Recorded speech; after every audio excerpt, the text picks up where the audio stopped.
आज मैं अपने दोस्त करण के घर जा रहा हूँ। उसने कभी नहीं सोचा था कि मैं उसकी ओर आ रहा हूँ। मैं उसे एक ऐसा खौफनाक सरप्राइज देने वाला हूँ जो उसकी आत्मा को झकझोर कर रख देगा। मेरे अंदर एक डरावनी शक्ति है।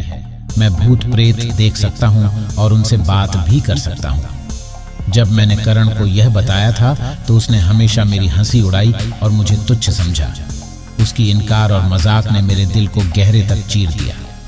समय बीतते बीतते मैं आखिरकार करण के घर के दरवाजे पर खड़ा था। दिल की धड़कनें असामान्य रूप से तेज हो रही थीं। दरवाजा खटखटाया और करण ने मुझे देखा। उसकी आंखों में पहली बार सच्ची हैरानी का संकेत था।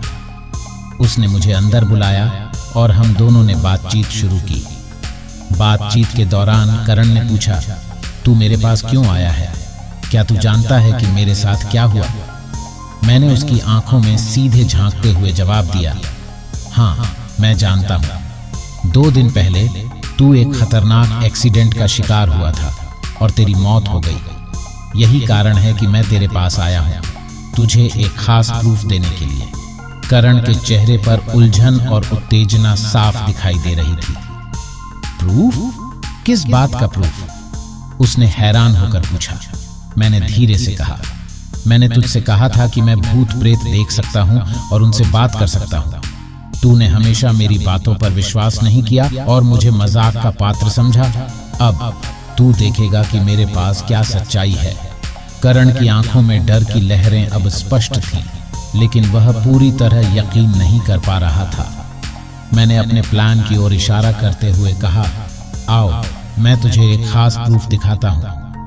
उसने मेरी बात को ध्यान से सुना और फिर हम दोनों एक कमरे में चले गए। वहां मैंने एक पुराना जर्जर किताब खोला और एक अजीब सी बात बताई। इस किताब में उन सभी आत्माओं की कहानियां हैं जिनका मैं सामना कर चुका हूं। इनमें से कुछ कहानियां तुम्हें बहुत ही डरावनी लगेंगी। करण ने ध्यान से सुना, लेकिन उसका दिल तेजी से धड़क रहा था। तभी अचानक कमरे की लाइटें मंद हो गईं और अंधेरा छा गया।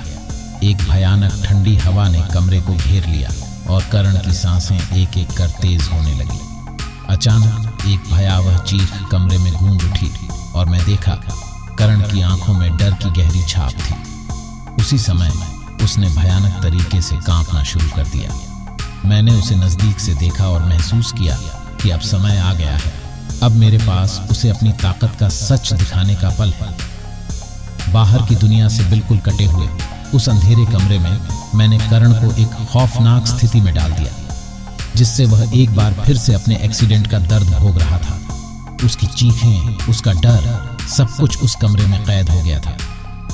जब लाइट्स फिर से जली, करण का चेहरा अब भी भयावह रूप से विकृत था। उसकी आंखों में ऐसी बेचैनी थी जैसे उसने मृत्यु के साए को महसूस किया हो। उसकी हालत देख मैं समझ गया कि मैंने अपना संदेश पूरी तरह से पहुंचा दिया है। अब करण का आत्मा उस घर में हमेशा के लिए चुपके से अटका हुआ है और उसकी आत्मा की बेचैनी अब मेरे साथ ही है। उसकी कहानी अब उस घर की दीवारों में गूंज रही है और मेरे प्रूफ की सच्चाई सबको एक गहरे रहस्य की ओर ले जाती है।